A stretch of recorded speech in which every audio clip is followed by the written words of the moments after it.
The following announcement has been paid for by the New World Order. Hey, welcome to another edition of the Filthy FRB Show. Of course, I'm FRB, and I'm joined as always by Filthy Tom Lawlor. What's up, Tom? Not too much. Well, actually, a lot. Hey, FRB, how come you don't say the date at the beginning of the show? I think that would clarify a lot of things. Yeah, well, because a lot of times I don't know what day it is. Yeah. Okay. So let's try. Let's. It could be something like this. Welcome to the Filthy FRB Show. Today is Sunday, June 7th, 2015. Yeah, I would like to do that, but sometimes I don't know what day it is. Well, next time, just look at the fucking calendar and do it. If that's what you'd like to do, your destiny is in your hands. I'm not a very good broadcast professional. I'll admit that. But the card last night, the UFC card from New Orleans, man, I mean, it's got to be one of the most action-packed, exciting cards from top to bottom in the history of the company. Yeah, this show was awesome, man. This was I tuned in when it went on to Fox Sports 1 because, only bums fight on Fight Pass. I'm not watching those guys. Hey, so I tuned into Fox Sports 1, and my boy Joe Proctor was in that first fight against Justin Edwards, and pretty much set the tone. I thought that fight was pretty good and an amazing finish because I'm not sure what the scorecards would have been, but that was a very close fight. Hey, before we get into the fights, though, did you see the UFC for the card that you're on in Chicago? They're selling some tickets on Groupon, and I thought it was actually, they were discounting them already because you were on it. And they're not discounted. It's full face value. It's just on Groupon. But did you see the description of the card and what they said about? I sent it to you. They were like, Tom Lawlor and John Vellante will trade blows, and I got to pull it up. Something about how to beat traffic. If you could pull it up on your phone, I took. Where's this at? It's like Groupon. Groupon is selling tickets for the card in Chicago, but I mean they're at full price. It's not like it's half price like usual. Yeah, did you send this to me on WhatsApp or? Yeah, I'm pretty sure. Let me make sure here. It must have been the in the conversation with our other friend. Where is it? Yeah. Okay. Let me check. Maybe I didn't. Did I not send it? Yeah. How many cores deep are you, buddy? Well, I didn't send it. Yeah, I had some this afternoon, but now I'm okay. I took a nap. Yeah. And okay. Well, tweet me this thing, whatever you're talking about. So, yeah, I gotta find it. So the first fight there, at least it might not. So let's get into the fights. Yeah. So Ricardo Abreu, he got beat by Jake Collier. It was the fight pass. I mean, I know you didn't see it, but Collier, he had a good line. He said, "When it comes to dirt poor, I'm dirt." Did you read that? No. I heard that he cut a great promo, but I didn't have a chance to listen to it between all the other stuff I've been watching all day. Yeah, he started a trend last night of guys just kind of, saying how poor they were or begging for money. Yeah, or cutting promos, as we'll get to in the co-main event. We were talking a little bit about this off the air that in reality, this is not that important of a card. It's not like, the winners of these fights are going to go on to fight in eliminator fights, except Rothwell, probably. But there's so much to talk about. You got Rothwell's promo. You got Tavares's cuts. You got Marcus Davis with the Freddie Roach glasses cutting a promo that people were watching. They're like, what is he talking about? I mean, there's so many different elements. You got Dan Henderson, the legend, walking in there, like an old man, looking like an old man, and just knocking this guy out. I mean, this had a little bit of everything. You know what this was, Brian? Now that I think about it, this is like MMA's version of Canadian Stampede 1997. Remember that pay-per-view that WWE had that had some insane 10-man tag in Canada? It was in Calgary. And Taka Michinoku versus the Great Sasuke. Oh no! I mean, I remember it. I couldn't tell you that much Yeah, about it. I could, because it's generally regarded as like it was the best in your house of all time, and one of the best pay-per-views. You should go watch it if you have some time. But to me, it's kind of like that, because in retrospect, that show didn't mean a whole lot in the grand scheme of things, but it was a fun show with a lot of cool stuff going on, and that's what we saw last night in New Orleans. Absolutely, yeah. So Jake Collier, he cut a promo after the show, about he said when it comes to dirt poor, he says he's dirt. And I gotta wonder, when the guys after the fights, when they cut promos saying how poor they are, I mean, does this kind of upset the UFC? Because pay always seems to be a topic of conversation. Yeah, well, I mean, the thing is, if all the fighters felt like they were getting paid what they should, they wouldn't be saying it. So, Yeah, that's all it boils down to. Whether they think they should be getting $20,000 and they're only making $8, or I guess it would be 10 now since they raised the minimum. But no matter what it is, if the fighters don't feel like they're being rightfully compensated, then that's their platform to say so. Yeah, I mean, no matter what business you're in, you're always going to want more money. But it's like they got guys that, I mean, they can't even afford to be professional athletes. I mean, isn't that the most asinine statement? You can't afford to be a professional athlete. Yeah. Well, like we'll talk about Brian Ebersol's fight later, I'm sure. But he said in his retirement speech. Don't give it away. I'm sorry, that's a spoiler, but Brian Ebersol lost and then retired. In his speech, that like he's been cheating the system for 15 years by being a fighter, and that's kind of the way it is for a lot of people. Just kind of like doing enough to get by with fighting and not being able to set yourself up for the future, and just that's how it is. Yeah, it's rough. And hey, check your WhatsApp, and I just sent you a screenshot of it. We can touch upon it in a little bit, but it's just funny the way they worded it.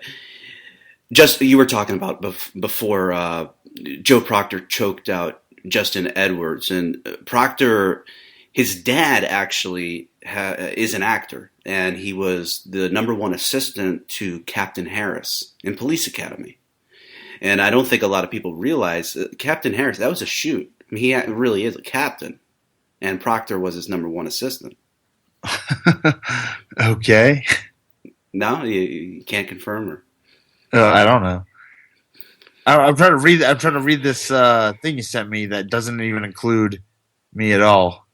Oh, it does. I don't see it. Oh shit! Did I send you the wrong one? All right. Where were we? Explain that to me again. Proctor. Procter and Gamble. Is that what's going on? Oh, dude, this is so weird. They took you out of the description. What? Yeah, I've been replaced. Yeah, they put in there Edson Barbosa and Miles. No way. That's so weird. I can't believe I was even on there in the first place. Yeah, and it was like Tom Lawlor and John Vellante they'll be trading blows, which is kind of weird, and trading blows and exchanging tips on how to beat traffic. I was like, what? Like, who wrote this shit? So I guess somebody said something, and then see if you can find it like in a cache somewhere. Anyways, okay, are we gonna get to these fights? Yeah. Yeah, so tell us about Proctor from the Police Academy fame beating Justin Edwards. A very historic fight, actually. Oh, okay. I'm with you now. Okay. Yeah. This was a pretty good fight. I used to train with Joe Proctor some up in Massachusetts. He's coming out of Lausanne's camp, and him and Edwards are both kind of known as guys that have good guillotines. And this was a good back and forth fight. I think the first round probably went to Edwards. Second round, maybe to Proctor. He was more effective with his strikes, but Edwards was pushing the pace, and he had the octagon control, I'd say. And then in the third round, Proctor looks like he's taking over with punches, and he hits, I think it was a knee to the body, and then locked down a guillotine on Edwards. And it was like weird. They hit the ground. Proctor was kind of pulled guard, and Edwards was trying to back up, and it looked like he wasn't going to be able to get it. He switched his grip a little bit, and it still looked like, Edwards is going to survive till the end of the fight. And then all of a sudden, lo and behold, with 2 seconds left, he's unconscious, and Proctor wins. Yeah, that was a good fight. So what was the stat? It's the latest finish in that weight division in the history of the UFC? Yeah, that's what I think John Anik said, our buddy John Anik. Yeah, I think that's what he said was the last or the latest lightweight finish in a 3-round fight in UFC history. Yeah, he always has his stats. I wonder who they have coming up with the stats. I wonder if it's that guy Mike Bond of MMA Junkie. I mean, I don't know how this guy does it. Do you follow him on Twitter, Tom?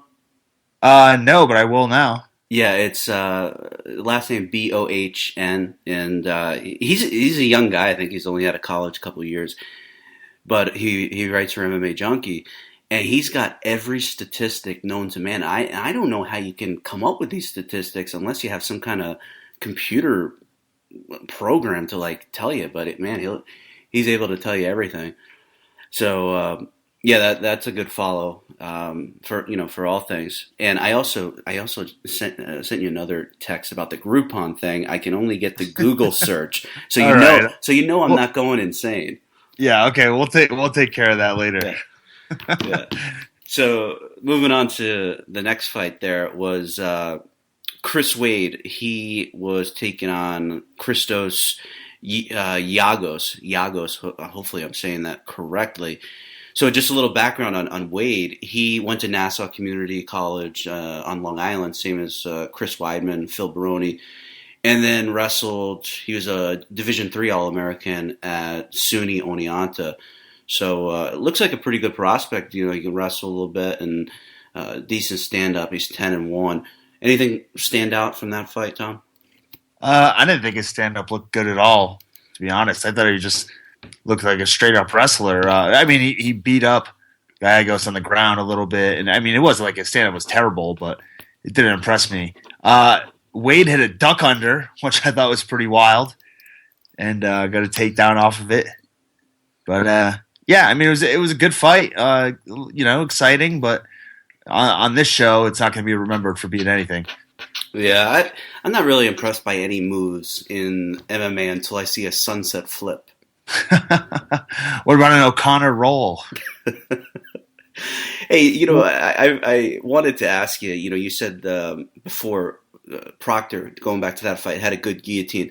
And what is it that makes a guy have a good guillotine? I mean, is it just, core strength, real strong arms? And why do some guys, why is theirs stronger than others?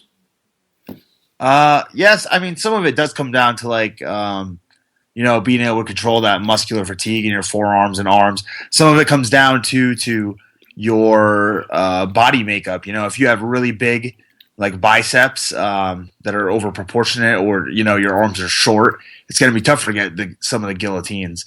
For me, I have I don't know, my arms are kind of all the same size. I don't have giant biceps, or I guess my forearms are larger than normal or something. But so that lets me lock in the guillotine pretty well. And a lot of it is technique as well. I see a lot of people who screw up the guillotine, and for as many people that get it, there's probably as many missed attempts. So a lot of it is technique as well. Yeah, that's interesting. So the next fight was Omari Akhmedov versus the aforementioned Brian Ebersol. And according to the broadcast, it was his 70th career MMA fight. I saw somebody in Sherdog said it was actually his 67th. I don't know, but a lot of fights. It's amazing. And he's only 34 years old. And apparently he's done. Yeah, when when I saw the retirement, and I saw the news articles today, Brian Ebersol retires at 34. I was like, what?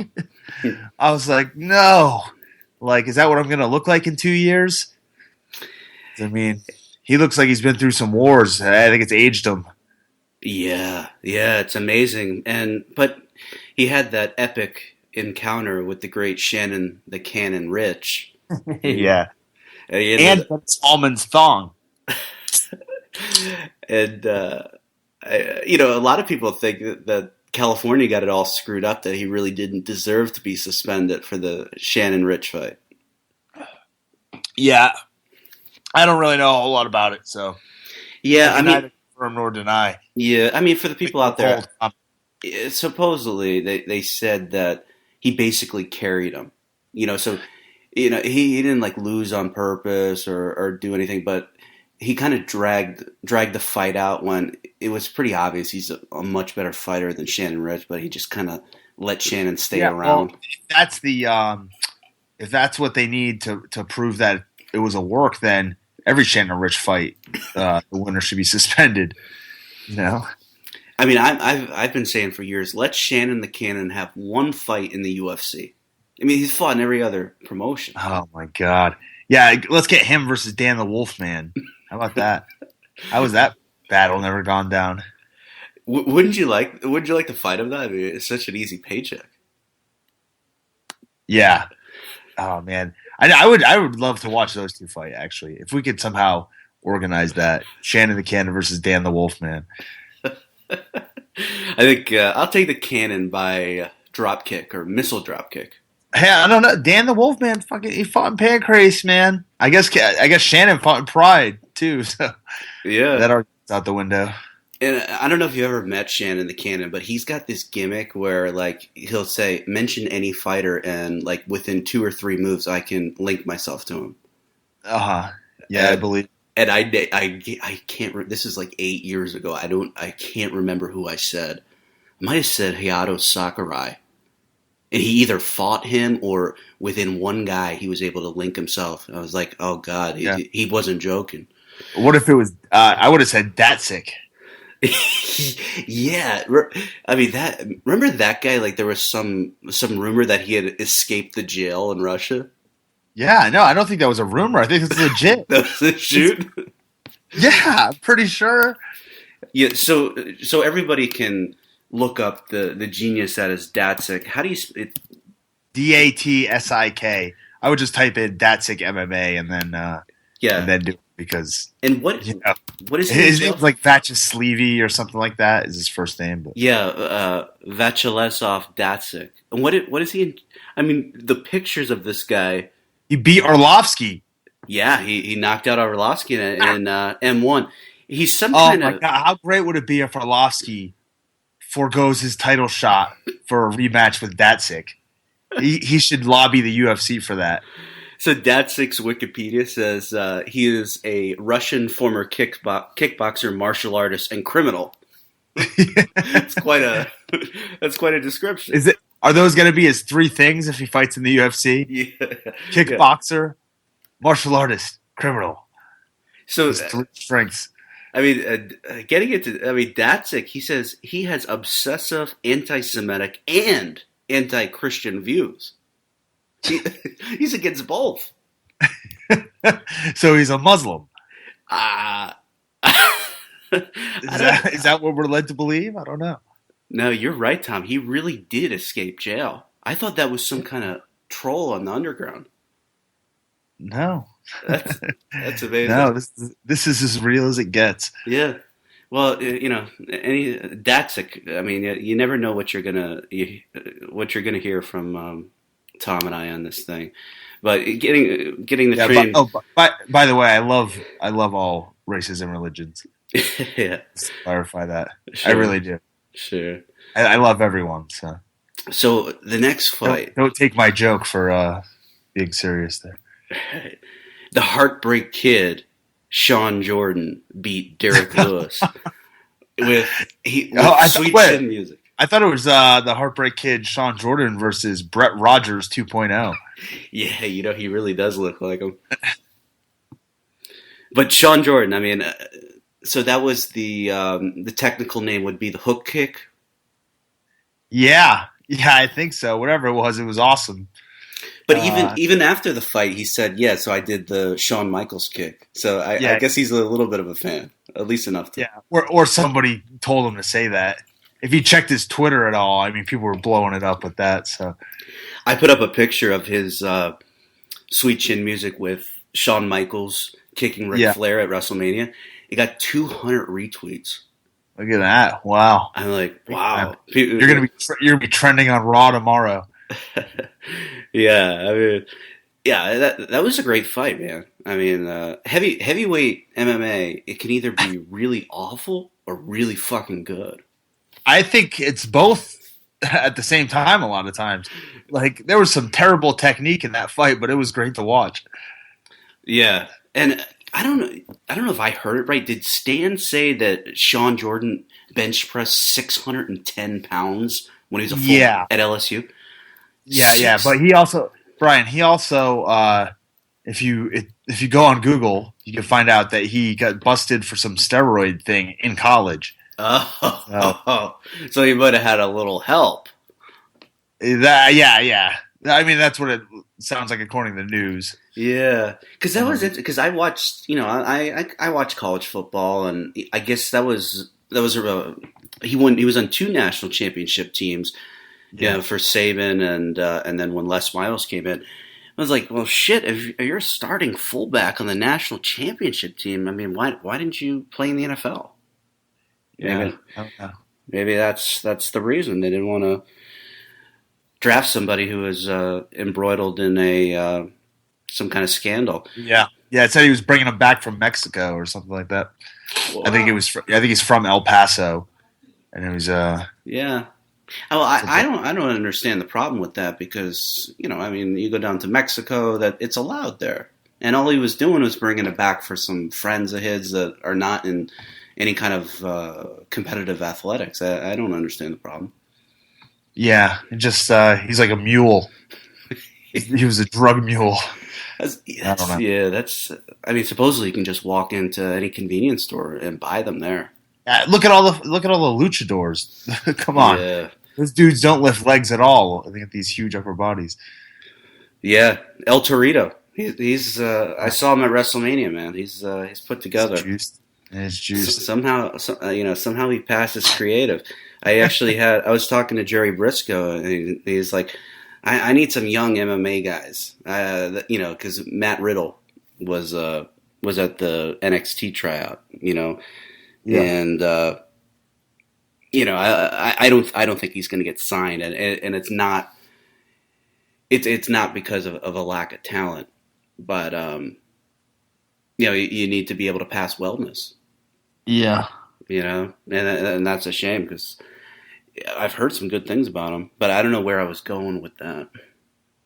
But anyway, if it comes back to me, Francisco Rivera beat Bruce Leroy, Alex Caceres, and Rivera, another guy who says he's been in the UFC for a long time and has never gotten a bonus.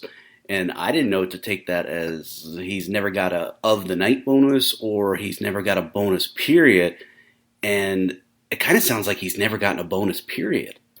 Never mind that, but he got fucking screwed out of a fight with Uriah Faber. Yeah, eye poke, and the commission just, hey, well, it's still a loss. Screw you, buddy. How did Faber handle that? Because I mean, if I was Faber, I'd say, hey, man, yeah, I gotcha, and I don't know what to tell you. I mean, yeah, I don't know. Did Faber kind of did Faber say no? That was he kind of a dick about it, or I don't know. My guess is his answer was shadow boxing in the window. Yeah, but Rivera, he's pretty good, man. Yeah, he's really good. He was swinging for the fences, and he connected, took out Bruce Leroy, and pretty impressive. Pretty much just like the next fight with Anthony Burchak and Joe Soto. Yeah, that was one that I actually thought I had bet Joe Soto. He was like minus 175 or something, and man, he just got fucking starched. Yeah. I mean, Burchak, what is he's a wrestler, isn't he? I don't, honestly, I don't know. It's tough to keep up with all these guys. Yeah, it sure is. I mean, But I definitely thought he was going to lose. I do know that because I did my research on this card and I got like every fight wrong. So did you bet too? Did you bet on it or No. You're not. Yeah, you're not allowed to bet. Yeah. Can John Anik bet? That's my other question. Yeah, John Anik is putting in bets during the broadcast. I mean, it is. He's putting in prop bets in the middle of a round. Oh, absolutely. Oh, I'm kidding. No. How many times will the fighter spit his water on the stool? Yeah, but I like Anik talking about the lines because sometimes when a couple guys are fighting that you really don't have any connection to, you don't know anybody who knows them. You're just like, I need something to make this interesting. Yeah, if they're a big underdog, it's enticing. Yeah, absolutely. So, I mean, I guess there wasn't too much to this. Burchak just knocked out Soto real quick, just like a lot of the other fights. Yeah. Joe Soto Popinski didn't look too great there. So. Yeah, but the next fight was very exciting. Thiago Tavares and Brian Ortega. Ortega won. He finished him in dramatic fashion in the third round there. And one thing that I'll bring up, and this is not a slight to Anik or Brian Stan, it's just like the UFC's production in general. They do their little pre-fight video package, and they say, coming off a layoff since July of 2014. Yeah. No. It's not a layoff. The guy was fucking suspended. And well, that is it's not a it was a imposed layoff. It's still a layoff. I mean that's like getting sentenced to prison time and saying you went on vacation or something. Well, for some people it may be, Brian. Have you seen Arrested Development? No, actually. I've heard some good things about it though. Well, okay. But move on. Yeah, so that's my little rant about I think that there needs don't insult the viewer's intelligence. Just, I mean, boxing commentary is incredibly biased. HBO, Showtime, they all have their favorites with the guys that they have money behind. But it's like they will tell you, like, yeah, this is going on. Like they'll call the bullshit. Yeah, and whereas not with the UFC with their production, but yeah, I mean. This was a great fight, and Tavares, I mean, he was handling him wrestling wise. I mean, Ortega arguably was winning the fight from his back, with all the the grappling and the ground game. And man, in that first round, he threw an up hammer fist, and Tavares just busted open. Yeah, this fight was something awesome. It was amazing. Do you think it was a blade job or? Yeah, I think he gigged for sure. Well, he's an amateur. Did you see how deep he went? All he needs to do is God, it was brutal looking, man. He just needs to nick himself. That brings up something. Have you ever bladed? Me? Yeah. No. Well, you should put it on your bucket list. It's not something that appeals to me whatsoever, Brian. I must say. Yeah, it's got to be weird though to cut yourself. I guess you got to do it near the hairline. I've never been cut in a fight either. Really? Nope. Not even a bloody nose? I have been in training. Let me think. No, not that I can think of. What do you attribute that to? Great head movement? Because usually, the lighter your complexion, or if you're fair skinned, you're probably going to cut more. I know that's a generalization, but I don't know. That's a good question that I do not have an answer to. I'm like Wolverine. This mute healing factor. Yeah, that's pretty interesting. Never been cut, but Thiago Tavares was definitely cut, and I mean his nose was absolutely fucked. He had 2 cuts on his forehead, and I really thought that it really affected it. It made him lose the fight. I thought he was going to be able to ride this guy out, because that's basically the only thing he could do, because Ortega had length on him and was, he was hitting him pretty good. I don't know. I'd like to see what the scorecards were on this fight from the judges before the finish, but Tavares, he was had to fight out of a lot of submissions. I mean, he was almost submitted a few times, but then he would still end up on top. I mean, Ortega had him mounted, and Tavares basically just stood up, sat up and just rolled him over. But I don't know. I don't know if Tavares was winning because he was on top, or if the judges thought that Ortega was doing more from on bottom, because he was doing more damage, but not necessarily controlling the fight. So when he got the finish in the third, I was a bit surprised. I thought that Tavares was going to end up getting another takedown or riding him out as well, but Ortega blasted him and knocked his mouthpiece out, and Big Dan stepped in for some reason, put the mouthpiece back in, they restarted, and Ortega just blasted him again and finished him. And awesome performance by him. But one thing, though, that I don't understand is, from what I understand, he is the heir to the Ortega salsa fortune. So I don't know why he's fighting. Ortega salsa? Is that... Okay, so that is a big, well-known brand, huh? I believe so, yeah. I hope so. Otherwise, I just fucked up the joke. No, you got it. I just Googled it. It is. I'm not that up on the salsa scene, but yeah, absolutely. Yeah, it's America's number one condiment. There you go. And Mexico, and I'm sure too. Yeah. No, I mean, is Ortega Mexican or Brazilian? He's American, I think. Oh, is he? Oh, okay. Yeah. He trains with the Gracies. He's a Black House guy too, isn't he? Well, yeah, he trains with Kevin Casey. Yeah, so he was one of those guys that all got caught take the same supplements, I think. Right, they all have the same strength and conditioning coach. The 57-year-old jacked out of his mind, whatever that guy's name is. It's the guy that's in the back of all the airline magazines for Eugenetics or whatever. He's their strength and conditioning coach. Yeah, that guy.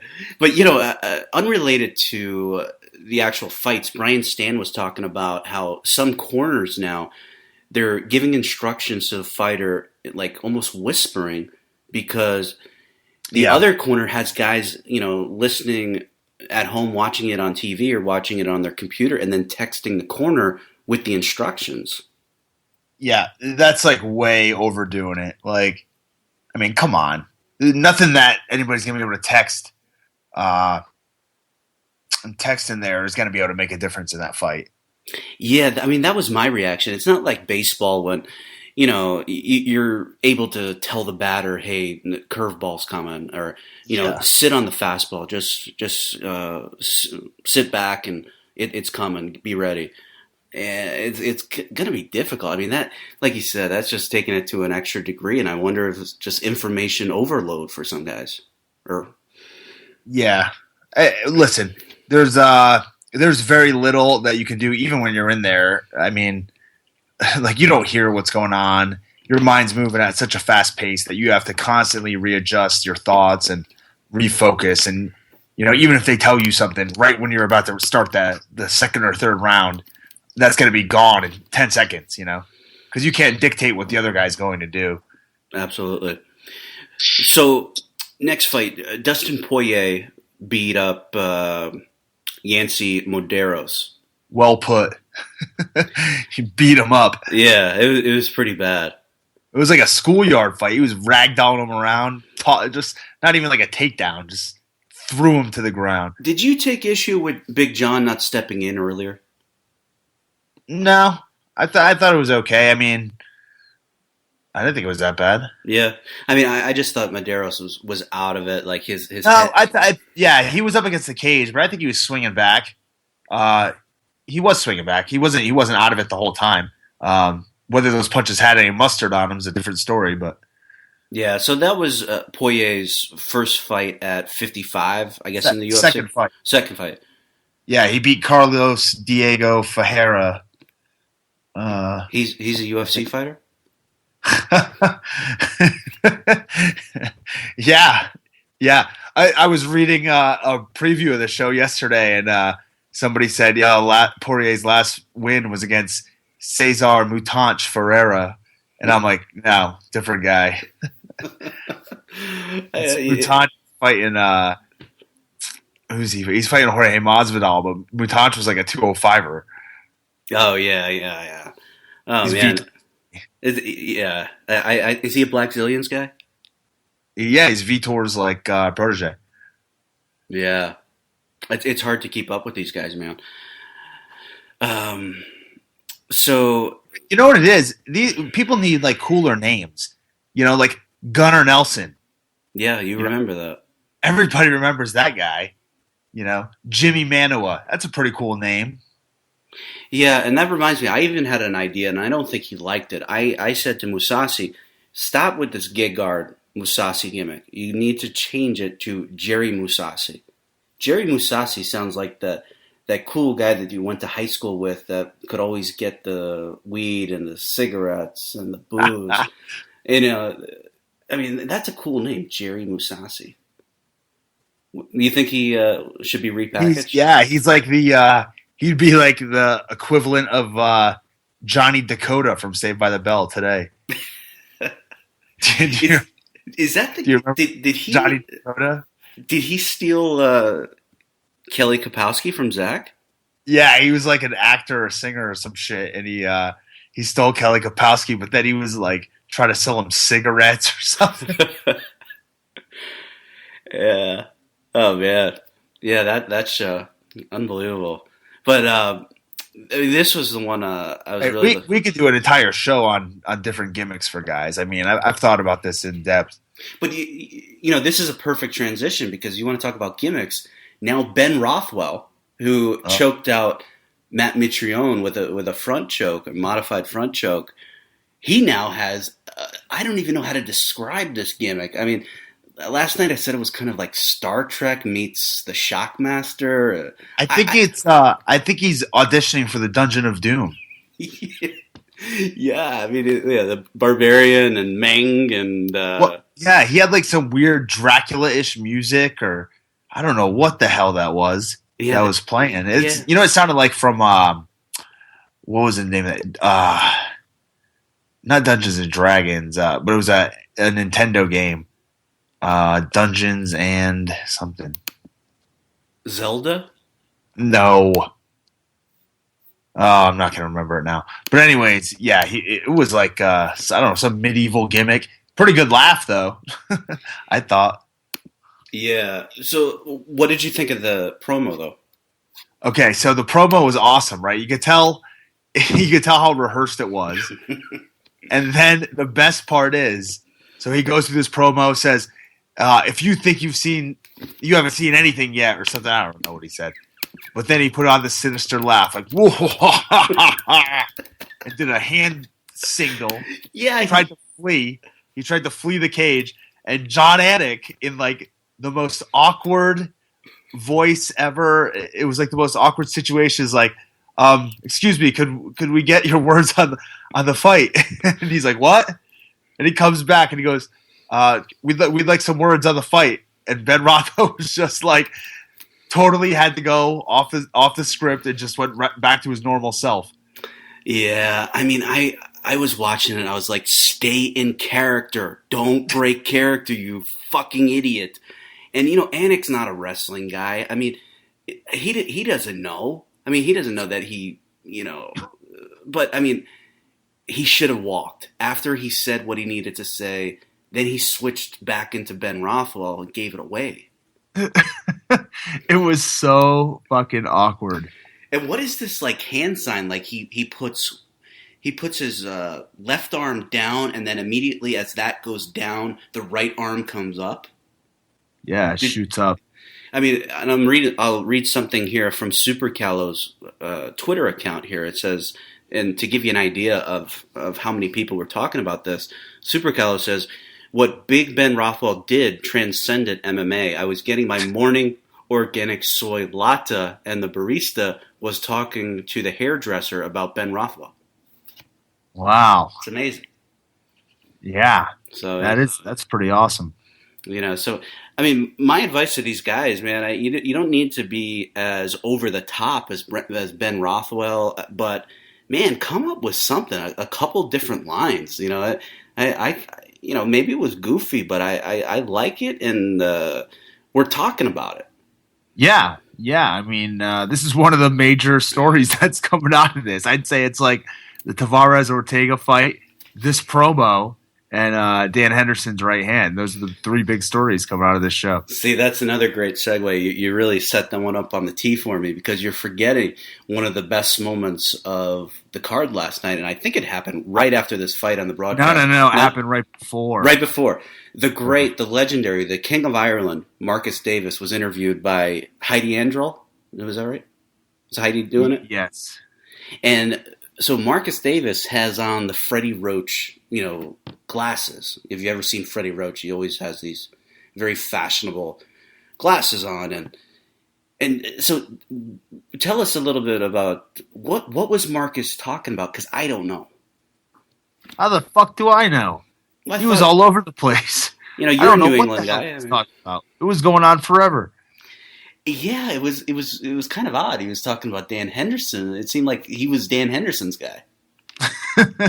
Well, who doesn't love Dan Henderson? That's the problem. How could you even get excited to fight the guy? That's true. I mean, we all want to be Dan Henderson when we grow up. He's kind of like a more down to earth Randy Couture. But so, do you have any clue what Marcus Davis was talking about? No, I mean, he was talking about the training camp and that they thought that Bosch had what it took to beat him, and that was pretty much it. But I mean, he did it forever. Yeah. You know what you do? We should audio capture that and just have that as the intro of the show. I'm all right. Yeah, all right. I'm writing that down right now, because the entire thing. Yeah, the entire promo. I mean, I'm telling you guys. I mean, this show was just one hit after the other. I mean, great fights. Marcus Davis like going on and on about who the hell knows what. It was like a Bray Wyatt promo. Yeah, going on forever. Nobody knows what the hell he's talking about, but you're scared to take the microphone away from him. Yeah, I wonder if he was just nervous or something. I mean, it's not the first time he's talked on camera. Yeah, I don't know, but Heidi Angel's kind of hot. Maybe got a little intimidated by Heidi. Yeah, it's possible.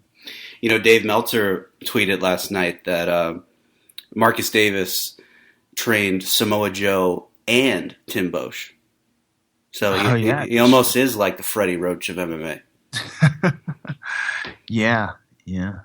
I mean, Samoa Joe is quite a powerhouse. But the main event, of course, what struck me first was Dan Henderson made the walk first, and Bosch got to come out last just by simple virtue of Bosch being ranked higher in the UFC official rankings. Yeah. What do you think of that? I think it's bullshit. I mean, I could see it either way. What the fuck's it matter? Yeah. It doesn't matter. None of this matters. Well, does the fight matter? It's 2015, and we're talking about grown men fighting in a cage. And we're going to bitch about who walked out first? Well, I think Come on. Yeah. Get over it. If people, you know what? If people are that obsessed with it, they fucking take this stuff too seriously. That's interesting. That brings me back. The only other time that this ever really brought... You remember Heath Herring got all pissed off that Brock Lesnar, at UFC 87, I think Brock was going to come out last, and he kicked up a lot of dust. And he got fucking pissed and bitched to the UFC. And then, if I remember correctly, he got it reversed, so he got to come out last. And that's why Lesnar was like, remember with the lasso thing? Yeah. He was really rubbing it in, because he was like, he kind of made it a point, like, who is this guy to walk out last? When really, I mean, it's like Heath, I mean, it's Minneapolis. I mean, there's 15,000 people here that paid $2 million.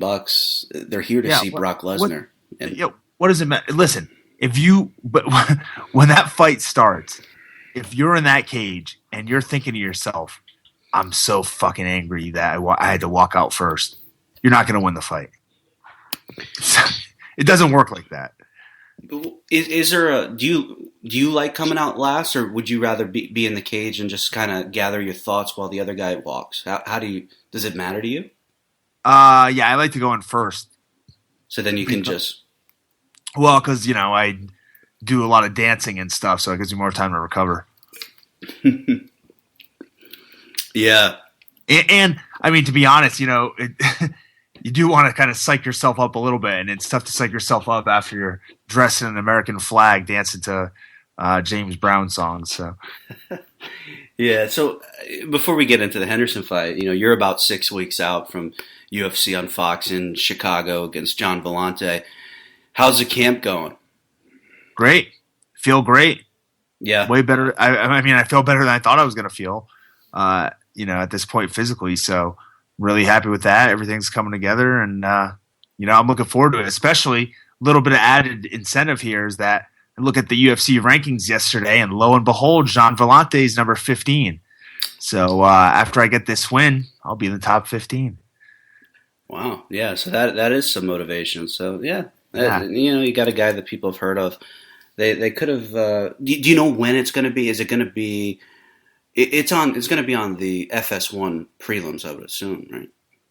I believe the whole show is going to be on Fox. I think. I'm not quite sure. Oh, okay. Yeah. Well, that's so like last time the whole thing was on Fox, so I don't know if they're showing all the Fox prelims or not. I have had Fox did come film like some segments with me a while back, so I was kind of surprised by that, but we'll see. And I was mentioned on Groupon for some odd reason. So yeah. Did you get a chance to look at that? This fight, I think what it is I think people like seeing these these comeback stories. Like, remember Mike Swick was out for a while. Yeah, he comes back. He was on Fox.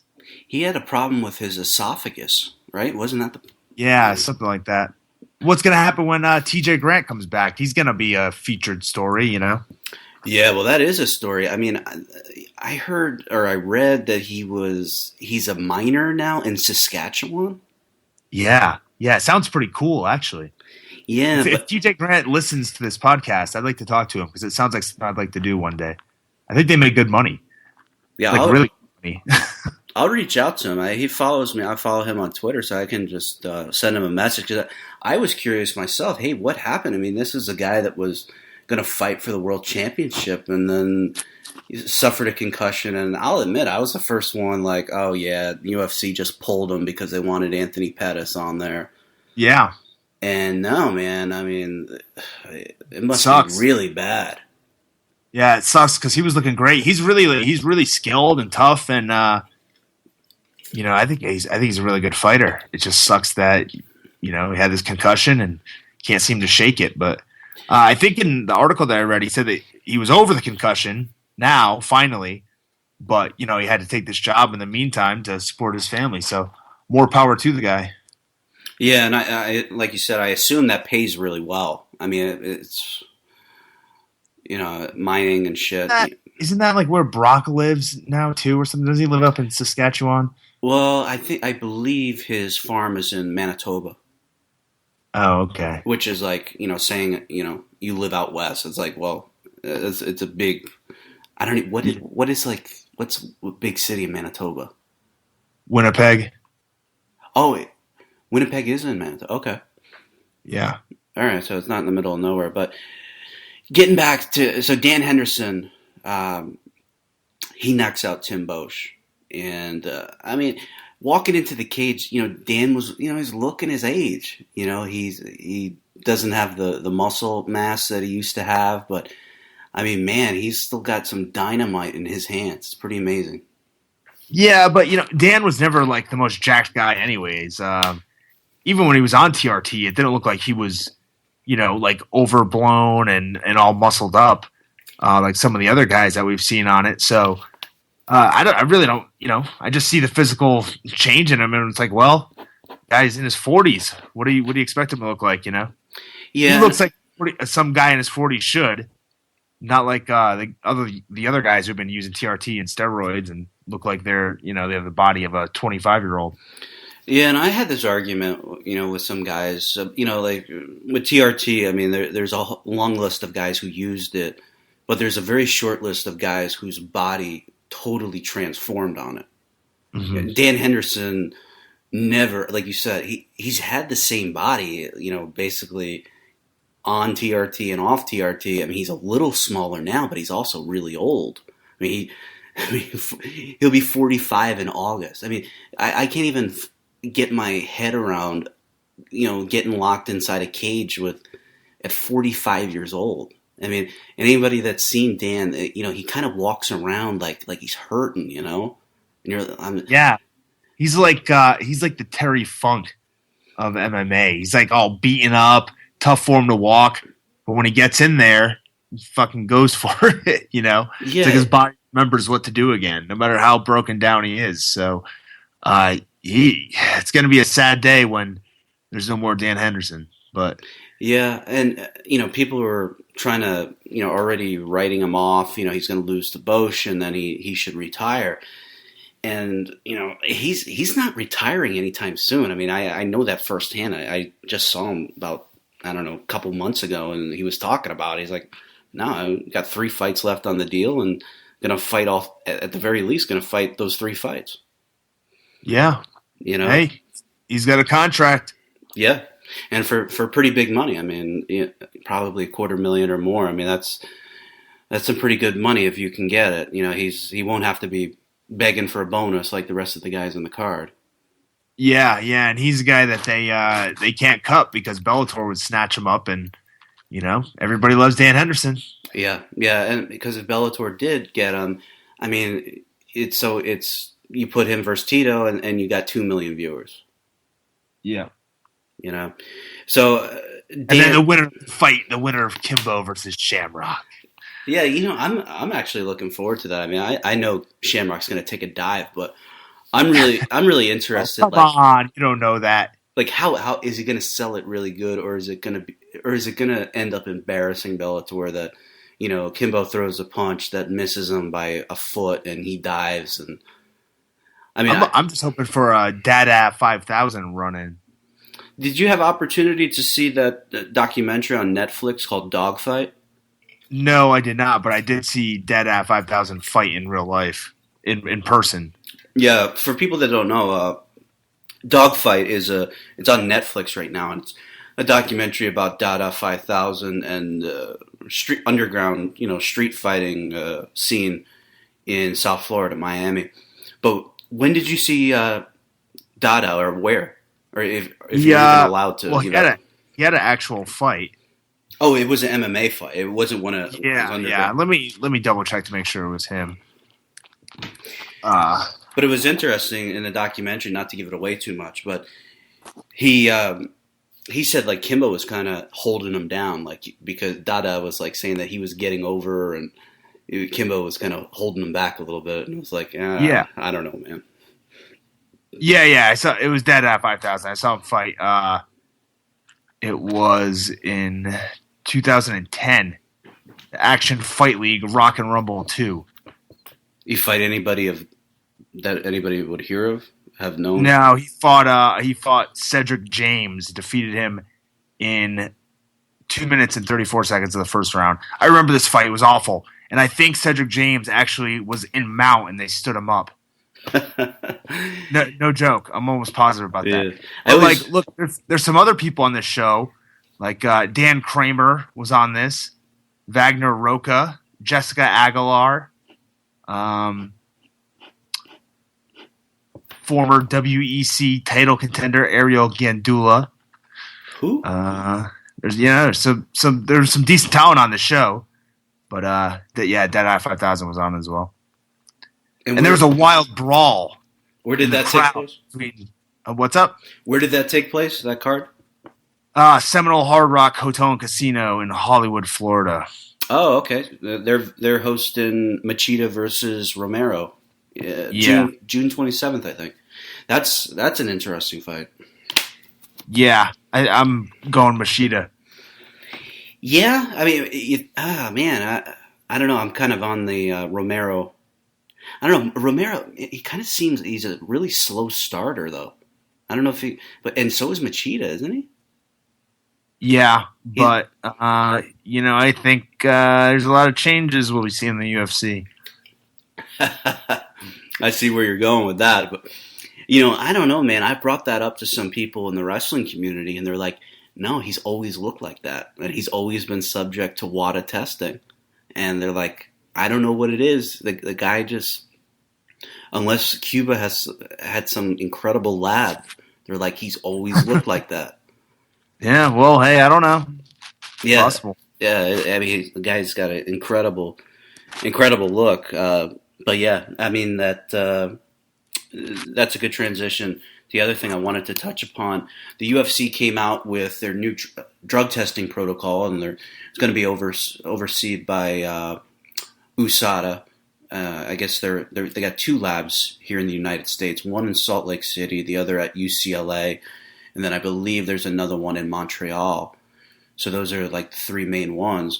So as a UFC talent, Tom, you're like if you were to go back east to visit your family or whatever, you would have to send them an email or something and say, "Hey, I'm going to be in Massachusetts. I'm letting you know in case you come and test me."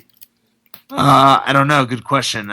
We haven't really been. I haven't been told exactly what to do yet. So, I mean that's my understanding, and if they come to drug test you and you're not there 3 times on 3, yeah, then that counts as a failure. But like I said, I mean they haven't given us the information, or if they did, I haven't been. I haven't received it. So, yeah.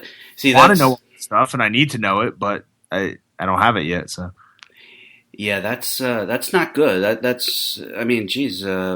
If these guys are going to be subject to all this intensive testing, you might want to tell them, and so they don't have to, read it on the internet, and it might be right or it could be a little bit off.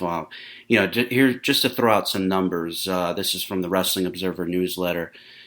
No announced minimum number of tests per athlete, but there will be a minimum of 2,750 tests administered by USADA during the course of the year for the 574 fighters on the roster.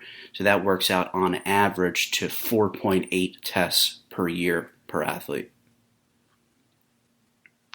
Yeah. So I think it's the right thing. I think it's great. I think it's going to change the sport. I think you're going to see guys. I think it's just going to become a younger man's sport. To be honest. Yeah, it's going to be really difficult to. I mean, yeah, once you start getting close to 30, because there's been so many studies that people used to say, "Oh, your prime is 28 to 32," and there's been a lot of what are they called? Sabermetrics. Am I saying that right? I don't know. And these, the Bill James types in baseball, it's gone to other sports, and they've really crunched the numbers and said, no, that's a fallacy. That really it's 25 to 29. And, and so once you start getting to 30, and it's actually for females, it's actually even younger. Their prime, unless you're like Serena Williams. Oh, I agree. Yeah. Yeah, I wasn't even going for that, but yeah, that is right. So, what took them so long? Why is this like 2015? I think a lot of it has to do with logistics and pricing it out, but I also think a huge portion of getting it done quickly is the recent, high profile failures and problems that the UFC's had with, people failing drug tests, the whole John Jones drug testing situation. I think, unfortunately, this stuff was put into the public eye, and something had to be done for the UFC to save face in this situation. And, it just so happens that now is the right time to do it, and it's long overdue. Yeah, I mean, I know I've said before, hey, I don't care what they're on. I'm just watching this for entertainment. And to some degree, there's quite a few fans who feel that way. But then I start thinking, hey, if this was the way that you made a living, you wouldn't like it that somebody was getting an edge. And I think of it's like Brian. It's kind of like If you're not using, you're a stripper who hasn't had any plastic surgery done. And if you are using, you're the stripper with the nice new tits and big luscious lips and voluptuous ass that's getting all the tips. Oh man, maybe yeah, because of the Reebok deal, you can't get any sponsors. I was going to say there's quite a few establishments in Vegas that might be interested in getting into the Tom Lawlor business. Well, they can't sponsor you outside the cage. Stud Farm. Have you heard back from Farmers Only? No, Brian. No, I'm off the market. Oh, that's right. I mean, I didn't know that was. At first I thought it was a joke. I just saw some people on Twitter talking about it, but no, it's a shoot. I mean, it's a real website that has somehow they have enough money to buy commercials like during the UFC. Yeah, it's a good website. I love it. You should check it out. I'm probably already on there because somebody, found some old picture of me and wanted to fuck with me and put it on there. But yeah, that's on my to-do list, But so the suspensions, what are we looking at here? Basically, for a steroid or EPO or HGH, were 2-year first offense. Yeah, good. Yeah. And the best part of all this is you give up your entire purse, right? You forfeit your whole purse. Right. Yeah, you forfeit your purse, and it's not a no contest. It's a loss on your record. Yeah. It's a no contest for the guy that loses if you win. But man, what a change, huh? Yeah. So, Brian, if you say we fight, you beat me, and then you test positive for pizza, then Coors Light. Yeah, Coors Light. Then your win is taken away, and my loss is taken away. But you get a loss, and I get a no contest. Sure. And the other thing they announced was some kind of partnership with some company, Exos in Phoenix, some facility. They sent Luke Rockhold, Rashad Evans, and CM Punk, just an odd trio. And because what is that about? What is that? CM Punk is a long-standing UFC member who deserves to be sent on these special trips. Yeah. What is this partnership with Exos? Like, what are they trying to claim that this partnership is going to do? I don't know. I read the press release and I can't really tell you. It says that they're going to send out trainers and stuff to select gym locations. So it's like, what, you're going to send out trainers to help out people that you want to help out? I don't get it. Yeah, and I'm sure there's some gyms that, hey, we don't want your help. We got a pretty good thing going here. Yeah. So I don't know. Very interesting deal. But there's not really a whole lot of information that I got about it, so it's tough to form an opinion. The other thing, of course, this is not anything new, but they also talked more about their plans to build a state-of-the-art injury rehabilitation facility at the new Zuffa campus or headquarters. So I'm wondering, if you get injured, like they put you up out there in Vegas and take care of all your expenses. Well, I mean, wonder how that works. How long do they let you stay there? I don't know. I think they just put you into like a chamber that regenerates you, and you come out like a month later. So I see here the Fusionetics. Am I saying that? Fusionetics. I believe so. So what do they do? They analyze. I don't know. All right, I'm taking this from the Observer. They analyze the bodies of the athletes, their strengths and weaknesses. That'll really work out well with the female fighters. I'm sure they'll love that. Yeah, I've been analyzing the bodies of the UFC 115-pound division for a few months, and they're not asking me for my help. Yeah, I was analyzing Paige Van Zandt. They're not paying me nothing for it though. But so they're going to determine their strengths and physical weaknesses and devising individual training programs to bring up their weaknesses and make their body more balanced. So basically, they think it's a gimmick to reduce the injury rate. Yeah. I don't know. Well, I don't. Yeah, I guess we're gonna have to see. My guess is I don't get offered the service. So. Well, I mean, you're right there in Vegas. They might. Yeah, that's true. But the other place is in Phoenix, so it's not like I'm not sure Fusionetics is even in Vegas. Yeah, I wonder. I'm gonna have to read more about it because it seems like I don't know if the UFC went into business with them, I'm sure there's some credence to what they claim they can do. Yeah, I don't know. But, you hear Dana talk a lot about the guys, training in the gym is, in the Stone Age, and, things have changed a lot since the days of the Lion's Den where the guys would just, basically kill each other every day, and they thought that was good training. What do you think of you're at Syndicate, what is the training techniques constantly evolving? I mean, you're a coach now. Where are you getting your ideas of how to train some of the athletes, that you work with? Well, it's pretty easy to schedule out practices and stuff like that when you've been through, wrestling practices and wrestling systems in the past. You kind of understand program design, and, you can pinpoint weaknesses and strengths and kind of work around those. So, I've read a lot of books about coaching. I also, I was an education major in college, so I kind of understand different ways to communicate and different things to emphasize in order to get the desired result. So for me, there's a multiple amount of factors and influences that go into what I do now. And I just watch a lot of fights. I watch a lot of pro wrestling, and I draw influence from both.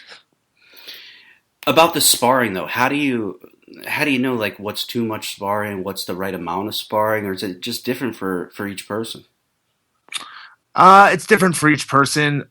What you don't want to do, and what I've done in the past is done way too many rounds of sparring, and now you see kind of a shift to letting your body take possibly more damage in the fight and going into the fight a little bit fresher than in the past, where everybody's run down during their training camp, and basically you're trying to kill yourself to toughen you up to get into the fight. There's been a definite shift away from that mentality and more towards having days where you're training lighter and you're giving your central nervous system a bit of a break, and then days where you're training harder and you have to organize an overall plan.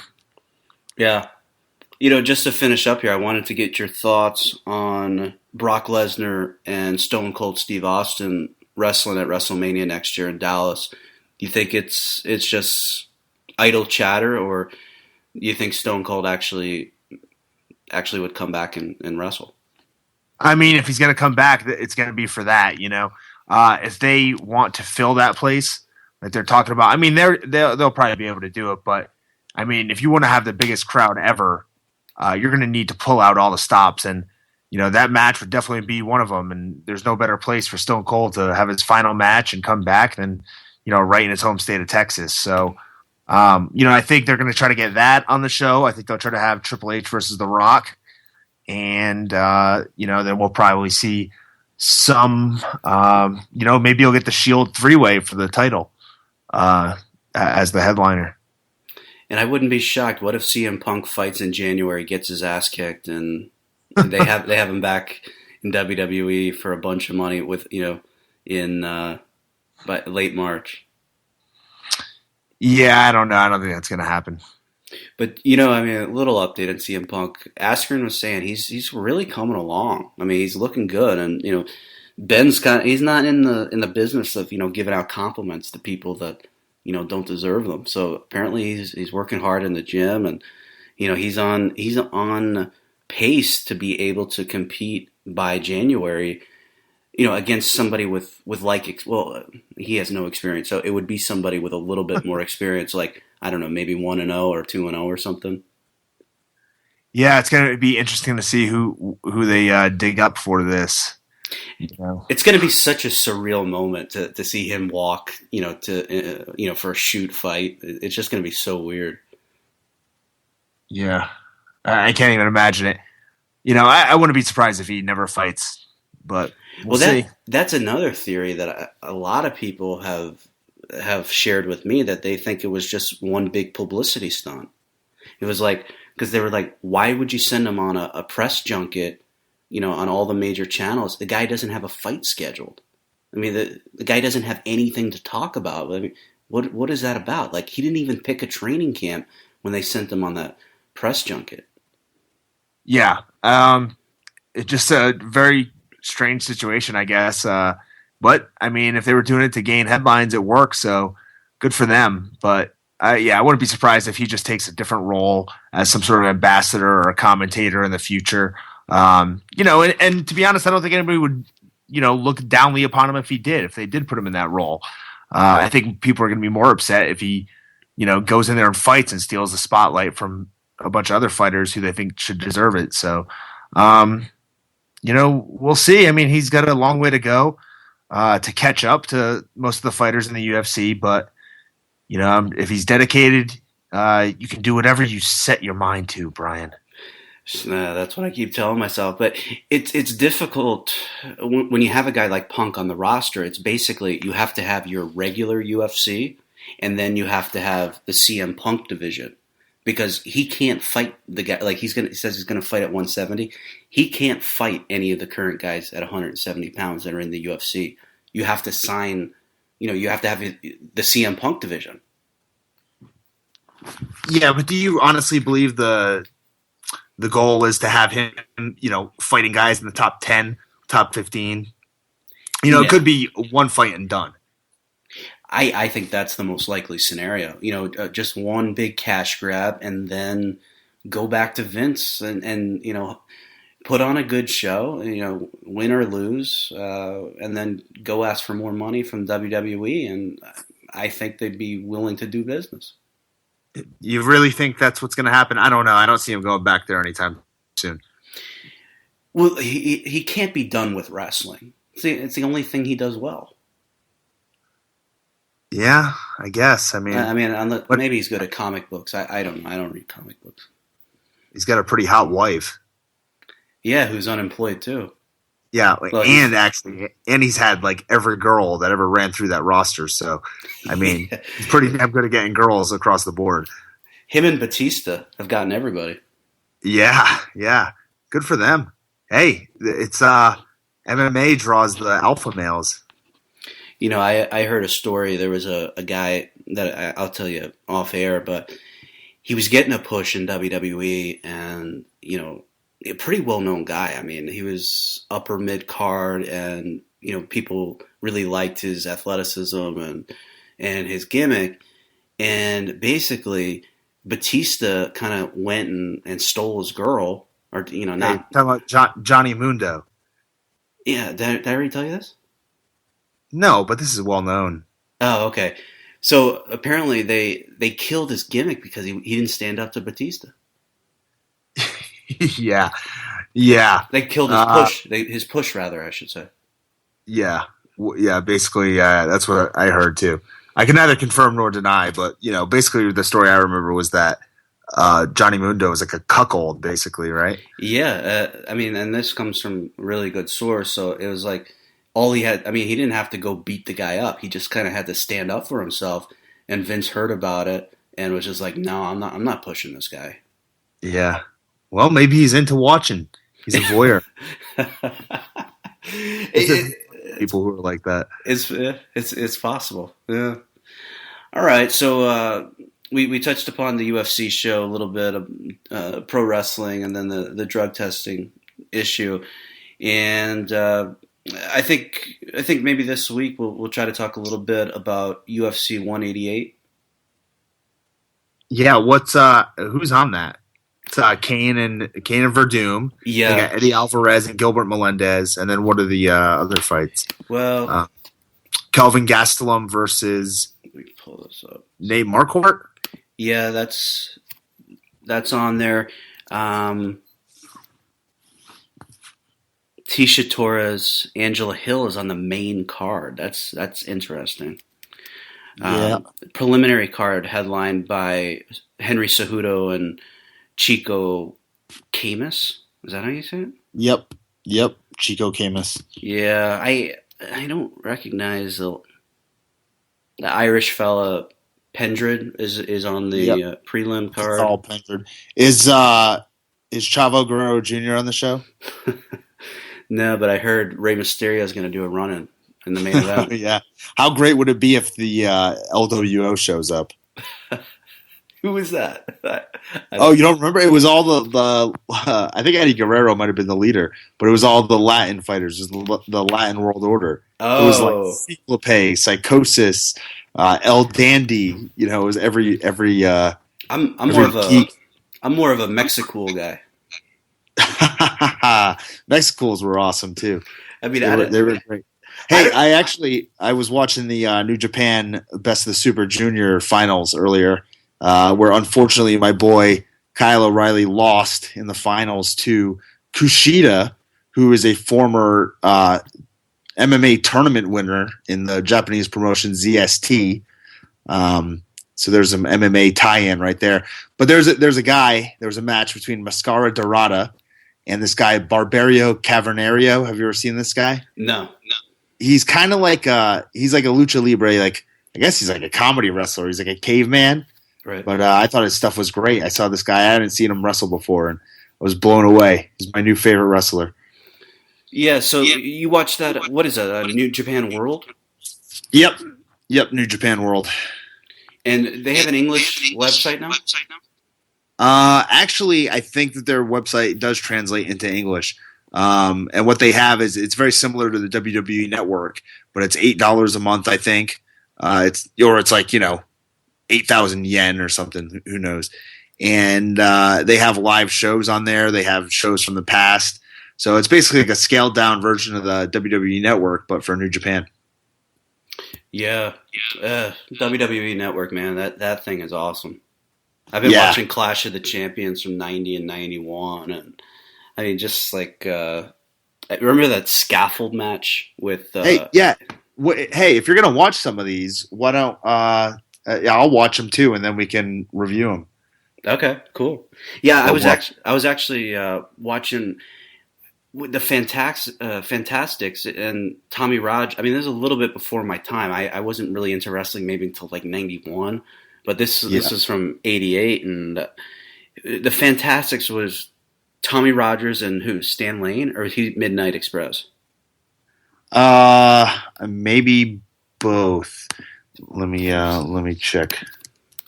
The reason that's way before my time. So, but I know that he just passed away. We're the same age though. It was Bobby Fulton. Oh, Bobby Fulton. Yeah. Let's see, Bobby Fulton. Yeah. Tommy Rogers is young, man. He's only 54, passed away. Yeah. Did they put? He was found dead in his Honolulu home by his roommate. Wow, that's unfortunate.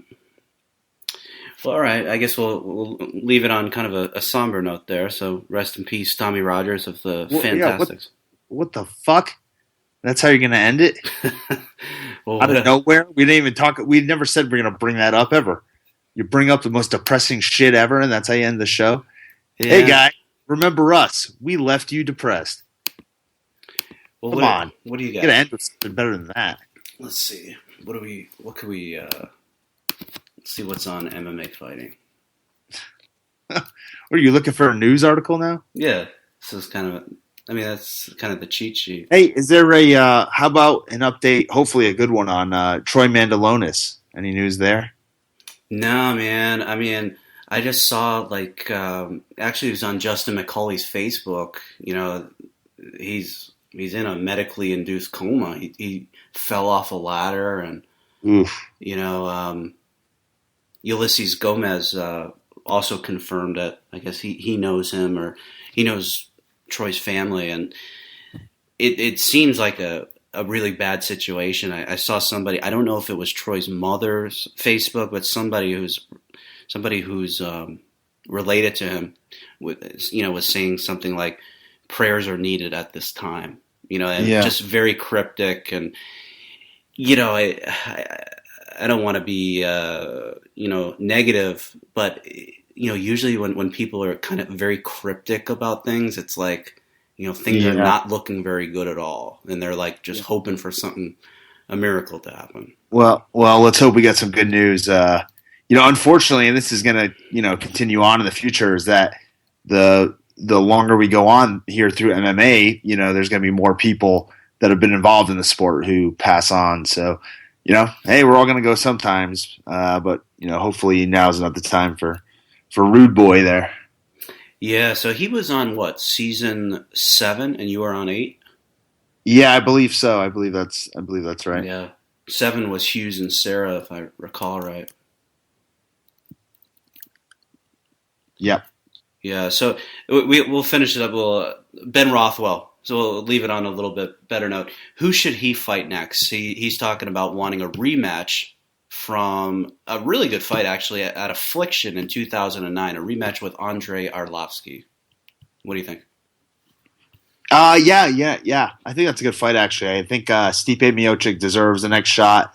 I think that's a fight that more people want to see, rather than having Ben Rothwell fight for the title. And I think Arlovsky, realistically, I don't know. It's tough. You could give him the title shot, I guess, too, but I think Stipe has definitely done more to deserve it. So I think putting Arlovsky against Rothwell in the number 1 contenders fight's a great idea. Sets up one of those two guys to fight the winner of Verdum and Kane when they fight the winner of when they fight Stipe. So you'll have 2 title contenders set up there. Yeah, I like that idea. And I mean, you can sell Rothwell now just because of that laugh. Yeah. I mean, can you imagine promos with that laugh? I mean, people would be like scared. They'd be like, "What is this shit?" Yeah. But maybe Bill. That's what I was thinking last night. So. Maybe it's not a good idea then.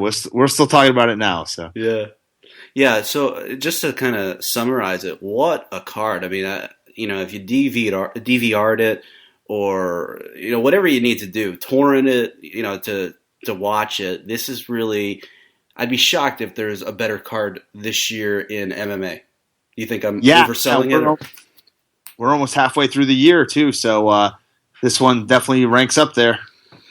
Yeah, and I really didn't, I was just going to watch it,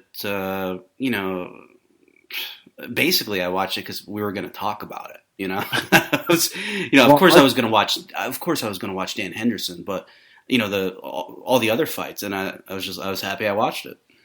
Yep. I think that's how everybody would feel if they watched the show. This was a great one. One of the all-time great UFC shows, in my opinion. Yeah, no doubt about it. All right, so we'll end on that note, and probably see you'll be hearing from us during the week. We'll talk a little bit about UFC 188, Cain Velasquez, and Fabricio Verdum later.